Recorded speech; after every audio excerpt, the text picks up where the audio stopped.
Here's how to make an unraidable stash in the DonutSMP. This is an updated guide and it will be very useful. Let's get into it. So the first thing I'm going to show you, really, is the blocks that will come up in pie chart that people will find your best from. So, if you don't know what pie chart is, on Java people have something called a pie chart.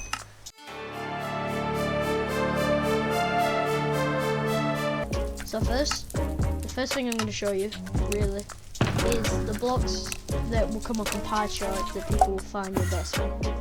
So, if you don't know what pie chart is, on Java people have something called a pie chart, and basically it says what entities are nearby. So I've got an ender chest and unspecified, and people use this to find your base because they can be clear signs of base activities.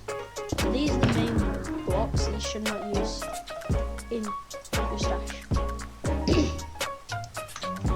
First, you got spawners. That's cool if you're only there for a small percent of the time. But spawners are the biggest thing people will come for. Next, we have enchanted tails. Now, I know this stash, you might not use that, but some people do. Hanging signs. I can't place it, but hanging signs are another big one. No one would place that on the ground. Signs, maybe, and chests, you might be let off. We've also got shulker boxes. So now, look at this, ready? All this in your thingy would indicate a clear sign of base. Now, here are some alternatives to these blocks. You could, if you want a cool design, and you need signs for it, that is fine. Signs don't really get pie charted a lot, so it's fine. An alternative to the chests are barrels. Barrels are equally as useful, and as many as you place, no matter what you do, it won't come up in pie chart. Look, we have chest, shulker box, sign, enchanted table, mob spawn unspecified, and in the chest. So this will not ever show up. So these are so good for loot. Look at that. Store your loot in it, and it will not come up in pie chart. Next, spawners. Now, an easy way to get around with the spawners is, don't use it for long periods of time. Use it for whilst you're there, not overnight. And if you want to do, I'd recommend digging all the way down to bedrock and putting it in a 2x2 build. With this, and it's just shulker boxes. Shulker boxes you can have, just don't leave a bunch of them around the base. And finally, ender chests. Not many people come for ender chests, so you might be fine on this one. Now, you might be thinking, why do my stashes get raided so fast? It could be for the coordinates. Oh, I forgot this. So the coordinates basically are, you can have good ones and bad coordinates. Like, you could be in a horrible space with a bunch of people go around there. So realistically, you don't want to be anywhere in the newer coordinates. So DonutSMP recently updated the overworld, so that means they expanded the border, and now people are looking around negative 200,000, a lot more. So that is what you should avoid. You shouldn't go any higher than negative 40 unless you want a big stash. I recommend going under negative 45. Another tip, if you're building it in the ocean, say I get an ocean now.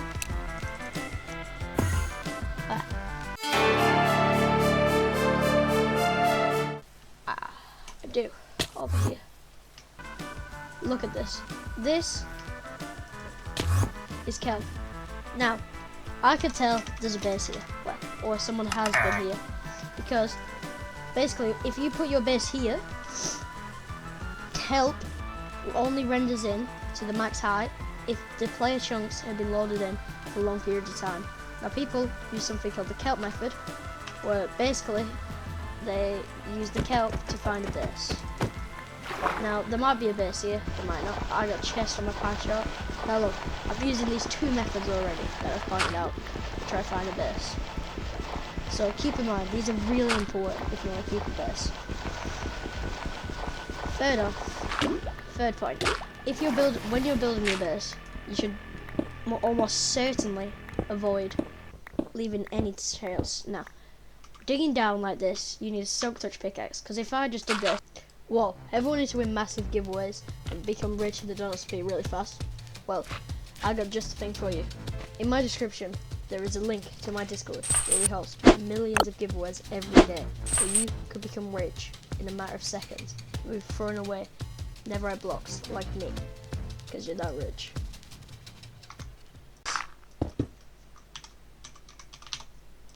Got a bunch of obsidian, which I've seen people do, and just go thinking, oh, it's taking them forever to mine down. They won't do it.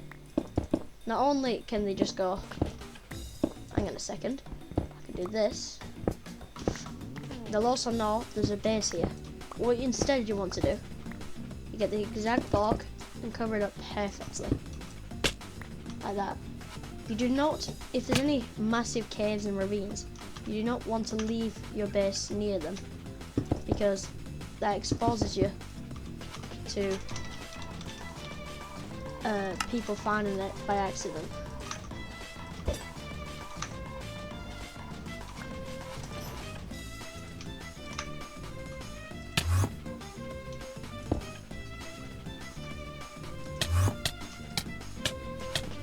I'm doing that horribly. Anyway, so I couldn't find the base. So most people won't give up, they'll use a drill, but for the sake of the video, I will just give up. Third point. Fourth point now we're on. When you're building a stash, you don't want to leave easy trails. Trails can be used like this to find a base. If I left this like this, and then say I dug down here, I put one obsidian on the top, I would dig down there if I was looking for a base. This would indicate that there's a base there or player activity there, which could specify a base like this. But look, just from this torch and the kelp being rounded in, there's either been a lot of player activity here or a base in them chunks.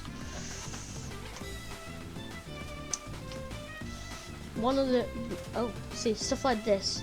You want to always cover up your bases, because this can easily finger. This might be just someone digging down, I don't know. But this is what you don't want to do.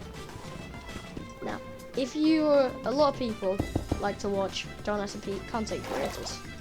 And if you do, that's cool. You can get free money, I get it. Anyway, what you don't want to show is 4 blocks in particular. These 4 blocks can leak your base in an instant, and block rotators and smart Minecraft players will be able to block rotate and find your base. These blocks, the first one being tough. Now, people can get the tough pattern. Say this was my wall.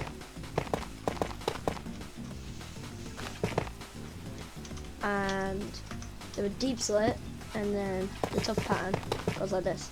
They can use this using smart finger, calculate the coordinates to the base. Second is deep slit. Deep slit can be block rotated very easily, and it's one of the main ones. The next is ore. Ores, if you've ever been in a stream and you'd see someone saying leaked ore, what that means is they can calculate by the amount of ores, what chunks your base are, and they can basically render it, rotate it, and see how many there and what the possibilities and spawn rates are, and then work it out. It's a huge complex thing, but people do it to find bases. Although it's not allowed, people do it all the time. The next one is bedrock. If you've ever been in a Donut stream, and I know most people here have, you'd know Donut sometimes shows bedrock and then explains to his viewers, and his entire chat just scream leaked bedrock. What this means is the exact same as all the other blocks. Bedrock can be used to find bases really easily. It's one of the main blocks block rotated after ores, and is incredibly, I think, one of the easier ones to block rotate. You want to avoid certain... Finally, look at this. So, say... 1 second, sorry. Say this was my base. I had a nice little stash. Look at that, designed. And I TP'd, I don't know, Pedro to my base. And I showed this on the floor to be able to calculate from this, where my base is. I think, I'm not too sure, but I'm pretty sure you need more than 3 or 4 of one particular block to block rotate it.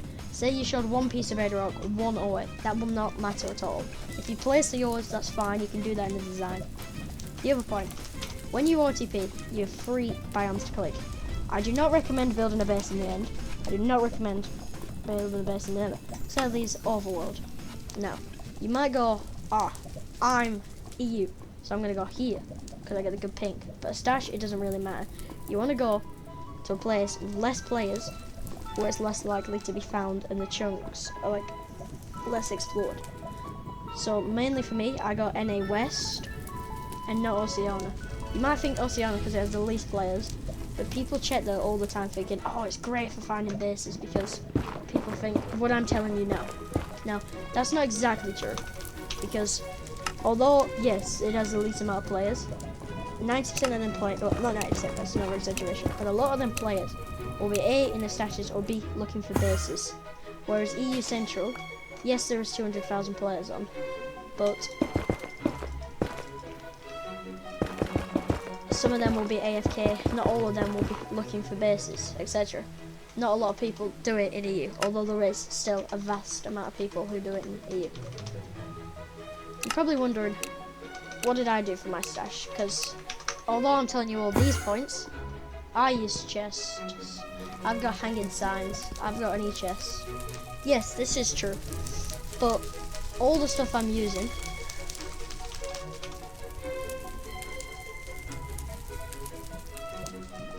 sorry, 1 second. Anyway, all the stuff I'm using is at my own risk. My stash isn't really filled as much as other people's. So if you're building a full netherite stash, I would not recommend doing this. One of the keynotes, in a stash, you might think, I'm rich, so I'm gonna fill all these up with netherite. I don't recommend that. If you want to have netherite, have a chest at a time. Do a taster for a week and see if it gets raided. You want to only let people who are trustable in your stashes. Don't let any random person who asks for a stash, because they might raid it, they might take it. Most of the time, don't think just because a media says, oh, I'm trustable, you should let them in the stash. And don't think the same about Donut staff, because they are trustable. Like, I've got Halsey in my stash. And finally, the final point is subscribe. Anyway, that'll wrap the video up. If you enjoyed this fact-filled video, so to say, subscribe. This is a different type of video. I don't really make these type of videos. And if you enjoyed it, like, subscribe, and join the Discord. Top comment probably, and link in description. See you in the next one.